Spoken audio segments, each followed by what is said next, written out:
with my peers that have no children, and were younger than me. So I was really proud of being able to attain three associate degrees before I transferred over. And it was because of this like village that I had at my community college that I was able to transfer over.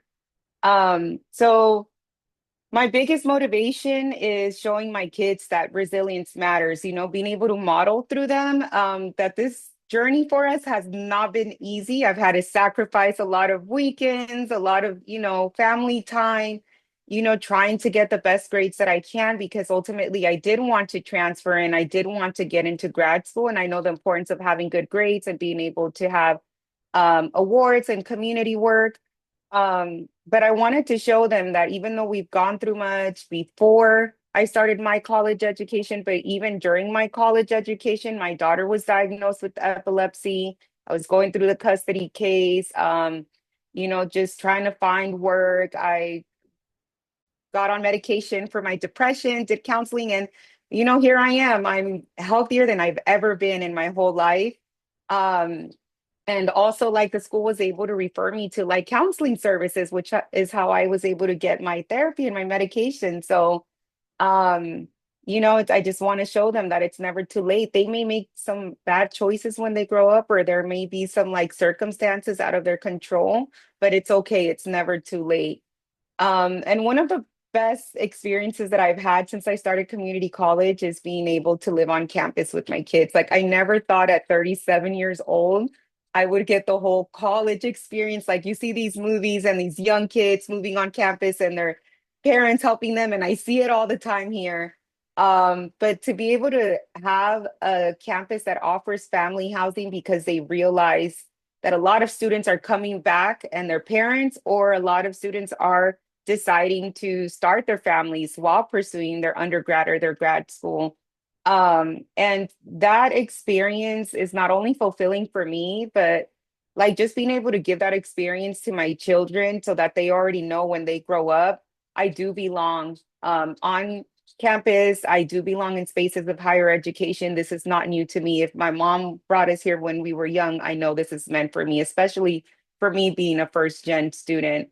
And then, of course, I'm not sure if you're familiar with Irvine, but my school is in the city of Irvine, which is like the safest city in California. I think it's like the top four in the United States.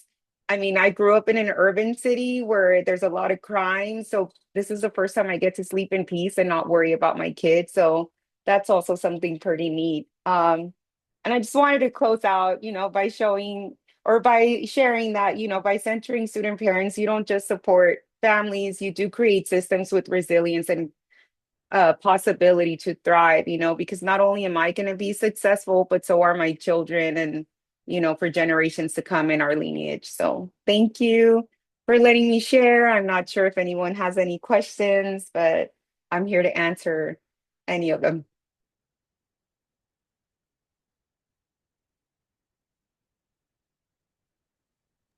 What are you going to school for? Or what did Yeah, I graduated with my undergrad at UC Irvine, with my bachelor's in psychological science, which is really just your Bachelor of Arts in Psychology, and then a minor in criminology, law, and society. And right now I'm getting my master's. It's a professional master's here at the University of Irvine in their School of Business for Innovation and Entrepreneurship. And the reason why I wanted to do that was because I do aspire to be an attorney. I put that on pause though. I'm gonna wait until the youngest one is like getting ready to graduate high school because school takes a lot of time away from them, like extracurricular activities.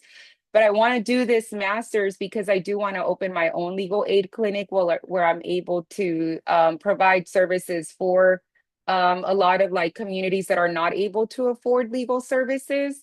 But also, I do want to launch like my own app to center businesses around the Latino community here in Orange County, California, just to be able to find like kind of like Amazon, but like be able to promote like Latino services and kind of find each other and support each other. And of course, just being able to innovate within like my own company, or within other companies or programs because I did just, I'm actually starting today, this afternoon with my training, but I did just get hired on at my old community college as a professional expert. With that same program that I was a part of, they reached out to me as soon as they found out that I uh, graduated and got my bachelor's. They're like, we were just waiting for you to get your bachelor's because the position requires that you have one. They interviewed me, they took a chance on me. I'm getting started, but just being able to even take what I learned in this master's and be able to innovate programs that are already designed students, especially in that program, there is a lot of student parents there because there's a lot of reentry students that are already coming in with children. So I'm really excited to be able to take what I'm learning and apply it to help others. Mhm. That's awesome. Congratulations. Thank you so much.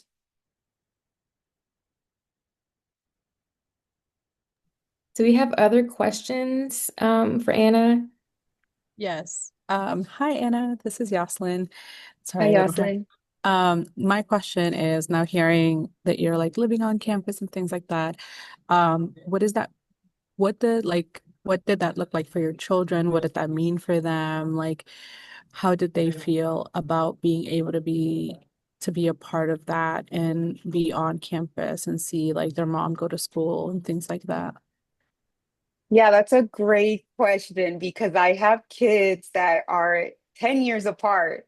So my little one, of course, he started kindergarten right when I started my undergrad here.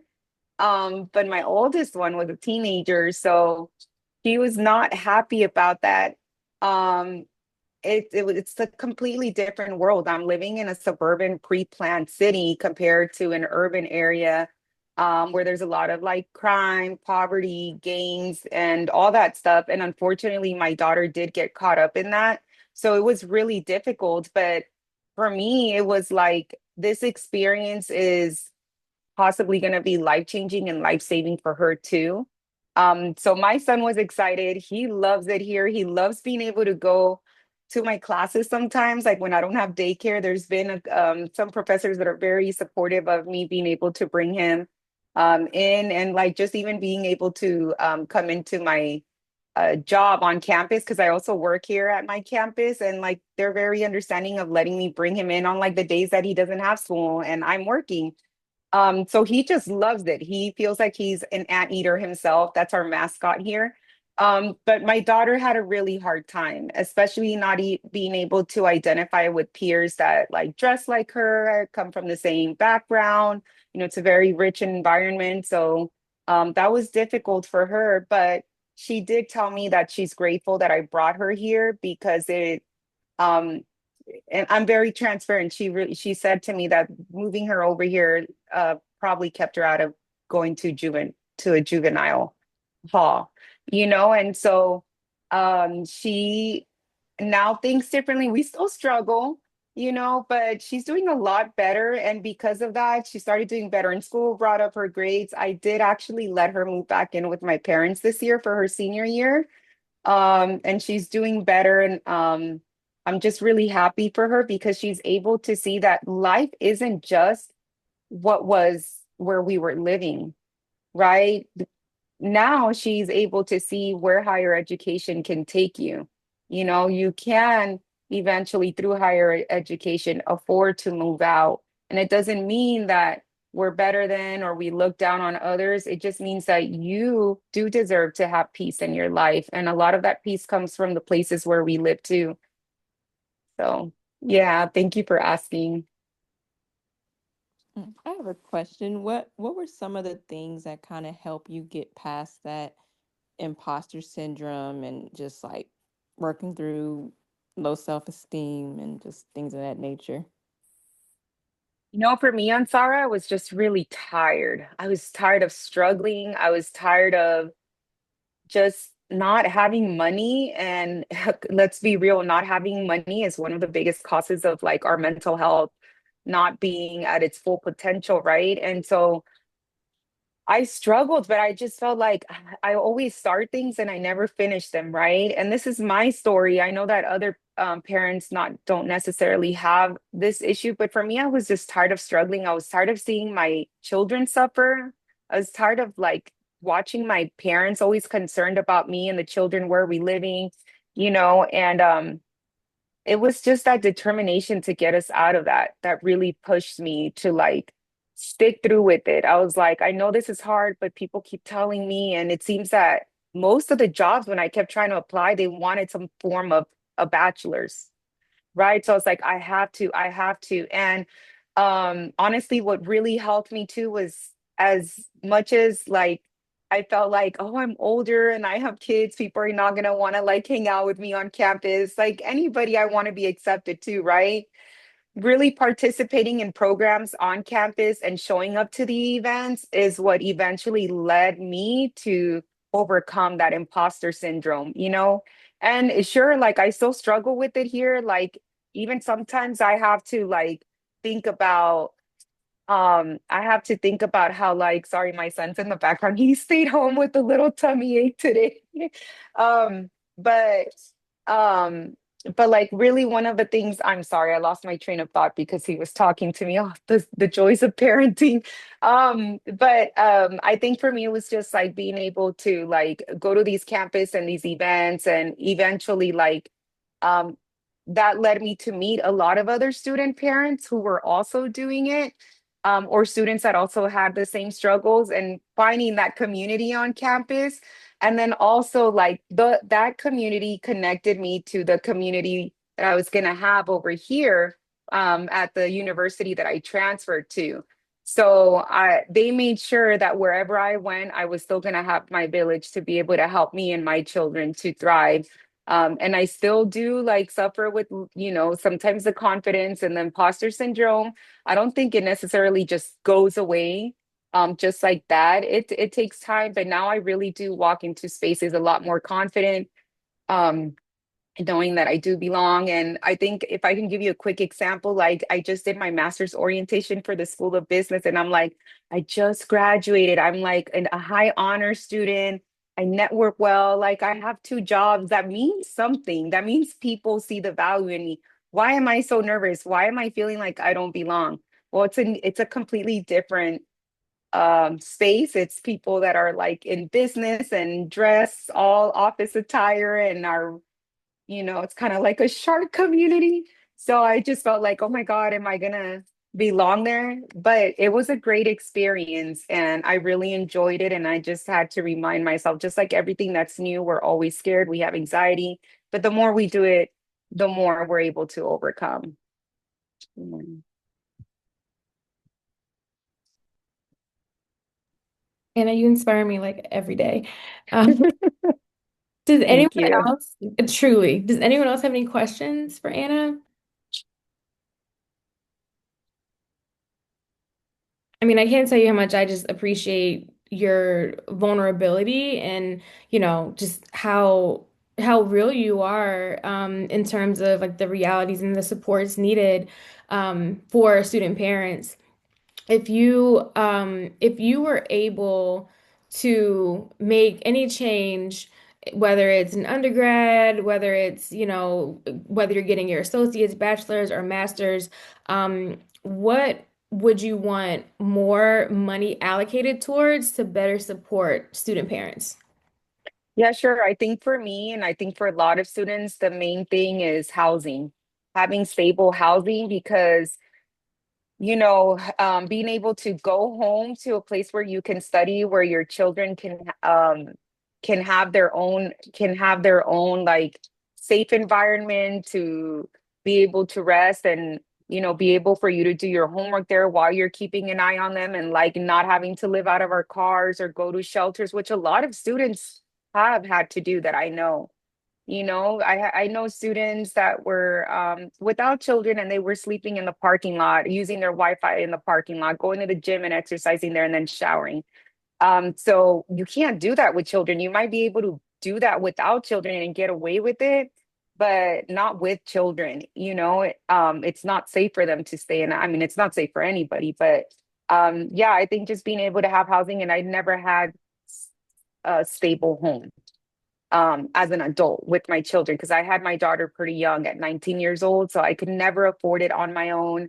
Um, like I shared, dad was always in and out of prison. So it was me working two jobs, trying to, just constantly provide. And I usually had to rent like a room at a stranger's home, and it was uncomfortable, right? So I think having a safe environment to live on. So even if we're like undergrad, I know there's been like talks about being able to provide housing for students, even for like community colleges here in California.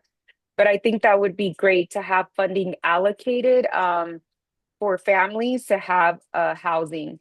I mean, we don't need anything big while we're getting through college. We just want somewhere safe to, even if it's a one bedroom, just to get us um, through our higher education. Because the reality is, if I don't have a house, I can't pursue um my education, and it's almost impossible to work up. I mean, for me as a parent, it's impossible to work full time and go to school full time, and especially in California, how can you afford a one bedroom without a full-time job? So it really housing allows me to really focus on my studies and um, keep up with my peers as far as passing and graduating on time so that I can continue to like graduate on time to get my career and start being able to make income for myself. Yeah, no, that would be amazing.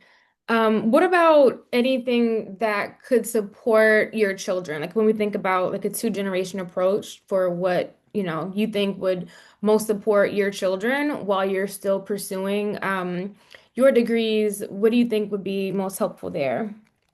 Well, the first that comes to mind is being able to have like daycare on campus, right? Because I'm not having to leave them for like a whole day. I can literally just be like, oh, I'm gonna go to this class, and I know my kids is, they're on campus, right?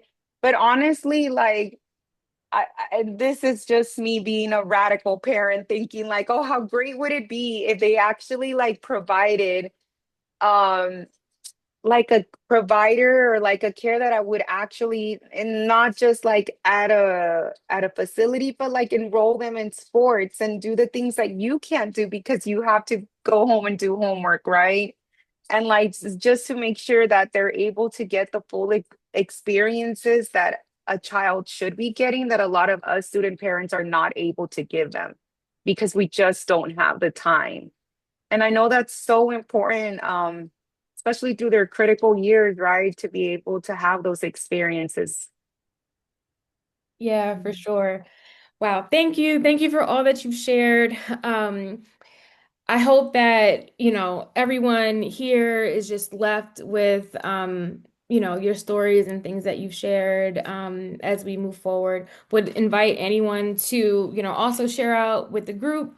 Once we come back together, you're also welcome, to share, but don't want you to continue to, be on the spotlight if you don't want to, but would love to hear anyone's reflections during our starting over on time in my own way.